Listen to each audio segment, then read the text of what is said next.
श्री गणेशाय नमः। नमस्कार दोस्तों, मैं पंडित विवेकानंद शास्त्री अपने चैनल सर्वसिद्धि एस्ट्रो में आप सभी का हार्दिक स्वागत एवं अभिनंदन करता हूं। दोस्तों, आज के इस वीडियो में हम चर्चा करने वाले हैं देवगुरु बृहस्पति के राशि परिवर्तन के विषय में कि देवगुरु बृहस्पति के इस राशि परिवर्तन से तुला राशि यानी कि लिब्रा साइन वालों के जीवन पर क्या सकारात्मक या नकारात्मक प्रभाव पड़ने वाला है, क्योंकि ठीक 12 वर्षों के बाद तुला राशि वालों के लिए यह समय फिर से लौटकर आ रहा है। तो तुला राशि वालों, आप इस वीडियो को बगैर स्किप किए हुए अंत तक ध्यान से देखें और इस वीडियो के माध्यम से दी गई उपयोगी जानकारी का पूरा लाभ उठाएं। तो तुला राशि वालों यानी लिब्रा साइन वालों, पहले हम जान लेते हैं देवगुरु बृहस्पति के विषय में कि देवगुरु बृहस्पति के विषय में जानते हैं देवगुरु बृहस्पति के बारे में। तो दोस्तों, सभी 9 ग्रहों में विशेष स्थान रखने वाले और अत्यधिक शुभ ग्रह, सबसे अधिक कारक तत्व रखने वाले अपने पास और देवताओं के गुरु कहे जाने वाले ग्रह देवगुरु बृहस्पति एक वर्ष में एक बार अपना राशि परिवर्तन करते हैं और इस प्रकार पूरे 12 वर्षों में सभी 12 राशियों को कवर करते हैं। और यह जिस भी राशि में प्रवेश करते हैं उसमें लगभग 1 वर्ष तक विराजमान रहते हैं। और देवगुरु शुभ ग्रह हैं, इसलिए जिस भी राशि के जिस भाव में बैठते हैं उस भाव के शुभ प्रभावों को बढ़ा देते हैं। और देवगुरु की 3 दृष्टियां होती हैं जो कि अमृत के समान होती हैं और वह दृष्टि जिस भाव पर पड़ती हैं उस भाव के प्रभावों में वृद्धि करती हैं। जैसे कि देवगुरु बृहस्पति धन, संपत्ति, भाग्य, संतान, शिक्षा, ज्ञान, धर्म और अध्यात्म के कारक माने जाते हैं। और देवगुरु बृहस्पति जो है आने वाले 1 मई 2024 को मेष राशि से निकल कर जो है वृषभ राशि में प्रवेश करने जा रहे हैं, यानी गोचर करने जा रहे हैं और लगभग 1 वर्ष तक वृषभ राशि में ही रहेंगे। और तुला राशि वालों, आपके 7वें भाव से निकलकर आपके 8वें भाव में प्रवेश करेंगे। तो दोस्तों, आपके लिए गुरुदेव का राशि परिवर्तन जो है, बृहस्पति का राशि परिवर्तन है, यह कैसा रहने वाला है, इस बारे में हम विस्तार से इस वीडियो में चर्चा करने वाले हैं। तो दोस्तों, यह एक जर्नल प्रेडिक्शन है जो कि आपके चंद्र राशि पर आधारित है। यदि आप इसके बारे में, अपने राशि के बारे में, देवगुरु का राशि परिवर्तन के विषय में और सटीक जानकारी पाना चाहते हैं तो आप अपनी कुंडली के आधार पर उसकी सटीक जानकारी प्राप्त कर सकते हैं। तो दोस्तों, जैसा कि मैंने बताया कि देवगुरु बृहस्पति का गोचर हो रहा है 1 मई को, तो आपके जो राशि है यानी तुला राशि, तो दोस्तों देवगुरु आपके 8वें भाव में बैठने जा रहे हैं।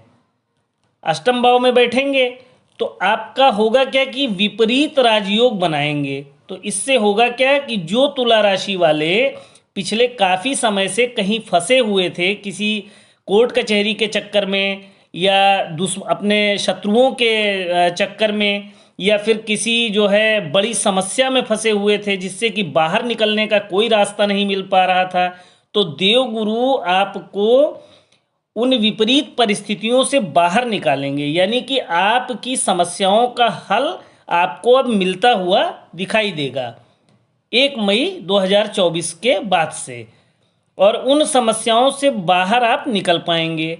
और आपको अपने जो है स्वास्थ्य पर भी विशेष ध्यान भी रखना होगा, जैसे कि ब्लड प्रेशर, शुगर, गैस वगैरह इन बीमारियों से भी आप ग्रसित ना हो जाएं। तो इस पर आपको थोड़ा सा ध्यान रखकर चलना होगा, क्योंकि जो देवगुरु की दृष्टि है वह आपके द्वादश भाव यानी कि 12वें भाव पर भी पड़ रही है। और जो आपका 12वां भाव होता है, जैसे कि जब 12वें भाव पर देवगुरु की दृष्टि पड़ेगी तो वह भाव एक्टिवेट हो जाएगा। और जो 12वां भाव होता है ये होता है आपके हॉस्पिटल का यानी चिकित्सालय का और साथ में आपके खर्चों का भी। तो इस वजह से आप अपने स्वास्थ्य पर ध्यान रखकर आपको चलना होगा। अब 12वां भाव जो है आपका विदेश का भी होता है, विदेश से संबंधित कार्यों का होता है, लंबी दूरी की यात्राओं का भी होता है। तो होगा क्या कि विदेश से आपको आय जो है यानी इनकम आप जनरेट कर पाएंगे, आप विदेश से कमाई कर पाएंगे। तो यहाँ पर इस 1 वर्ष के टाइम पीरियड में यानी 1 साल के समय में यदि आप विदेश जाना चाहते थे तो आप जा सकते हैं। चाहे वो आप शिक्षा के लिए जाना चाहते हो या फिर अपने कार्य क्षेत्र के लिए कमाई करने के लिए जाना चाहते हो। आपकी लंबी दूरी की यात्राएं भी इस 1 वर्ष के अंतराल में आपको देखने को मिल सकती हैं। आपकी कहीं विदेशी कंपनी में आपकी नौकरी भी लग सकती है और आप विदेश से पैसा कमाते हुए भी, धन कमाते हुए भी आप देखे जा सकते हैं। लेकिन साथ ही साथ आपके खर्चों में भी वृद्धि होगी, क्योंकि 12वां भाव खर्चों का भी होता है, तो आपके खर्चों में भी वृद्धि होगी। देवगुरु आप मतलब देवगुरु के राशि परिवर्तन से आप धन खर्च करते हुए देखे जाएंगे। ना चाहते हुए भी आपको धन खर्च करना पड़ेगा, चाहे वो आपके फैमिली में हो, आपके परिवार के सदस्यों के ऊपर आप धन खर्च करें या अपने ऊपर खर्च करें या फिर आप अपने कार्य क्षेत्र में धन खर्च करते हुए देखे जा सकते हैं। यानी पैसा आपका खर्च होगा, अनावश्यक खर्च भी हो सकता है, तो इसको आपको थोड़ा कंट्रोल करके यानी नियंत्रण करके चलना होगा खर्चों पर अपने। अब देवगुरु की एक दृष्टि आपके द्वितीय भाव यानी कि धन भाव पर भी पड़ रही है, तो यहाँ पर होगा क्या कि एक तरफ तो आपके 12वें भाव में है, खर्चे बढ़ाएंगे, दूसरी तरफ आपके द्वितीय भाव यानी कि धन भाव में है, तो आपकी आर्थिक स्थिति यानी फाइनेंशियल कंडीशन को भी मजबूत करेंगे। आपका बैंक बैलेंस मजबूत होगा, बैंक बैलेंस बढ़ेगा, और यानी कि आप जो है अभी तक यदि 1 रुपया कमाते थे तो आपकी आय में भी वृद्धि होगी, आप उसकी जगह 2 रुपया कमा पाएंगे। आपकी इनकम, आपकी आय में आपको ग्रो होता हुआ दिखाई देगा, आमदनी आपकी बढ़ती हुई दिखाई देगी, चाहे वह आपकी नौकरी से हो या व्यापार से हो। और द्वितीय भाव जो होता है ये आपके भाषा शैली यानी टॉकिंग ऑफ वे का भी होता है।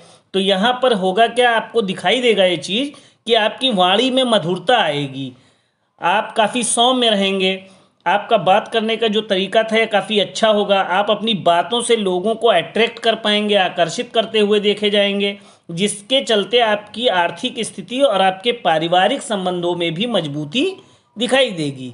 आपके मित्रों से, आपके परिवार वालों से, आपके भाई बहनों से आपके संबंध जो है और गहरे और मजबूत बनते हुए आपको इस 1 साल के समय में दिखाई देंगे। परिवार वाले आपसे काफ़ी प्रसन्न रहेंगे, आपसे काफ़ी खुश रहेंगे, आप अपने परिवार वालों को काफ़ी प्रसन्न रखेंगे। आप अपने मित्रों या परिवार वालों के साथ कहीं लंबी दूरी की यात्रा की प्लानिंग भी कर सकते हैं, ये यात्रा पर जा भी सकते हैं। अब बात करें देवगुरु की 9वीं दृष्टि जो है आपके 4th भाव पर भी पड़ रही है। तो 4th भाव जो होता है वह होता है सुख सुविधाओं का, लग्जीरियस का, संपत्ति का, प्रॉपर्टी का, माता का, आपके ये सब होता है, आपके ड्रीम एंड डिज़ायर का, आपकी जो सोच है, जो सपने हैं उनका होता है। तो यहाँ पर क्या होगा कि यहाँ पर देवगुरु की दृष्टि पड़ रही है तो इस भाव के प्रभावों में भी वृद्धि होगी।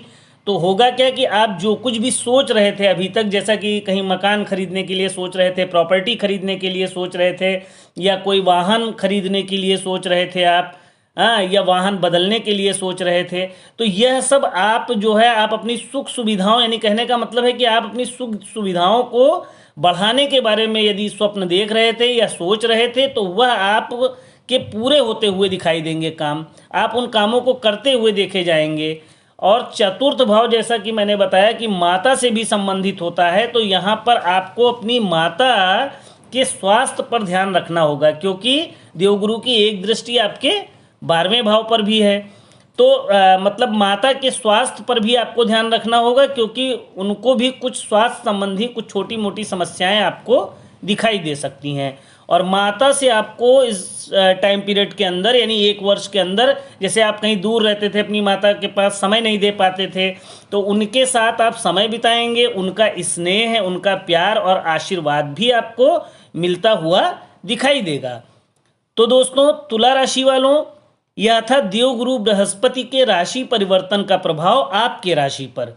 यानी आपके लिए देवगुरु का राशि परिवर्तन कैसा रहने वाला है, इस बारे में इस वीडियो में डिटेल से चर्चा किए हैं। आपको यह जानकारी कैसी लगी कमेंट करके ज़रूर बताएं। वीडियो को लाइक करें, ज़्यादा से ज़्यादा शेयर भी करें। यदि आप चैनल पर नए हैं तो चैनल को सब्सक्राइब भी करें। और दोस्तों, आज के लिए बस इतना ही, बस विदा लेते हैं। हर हर महादेव।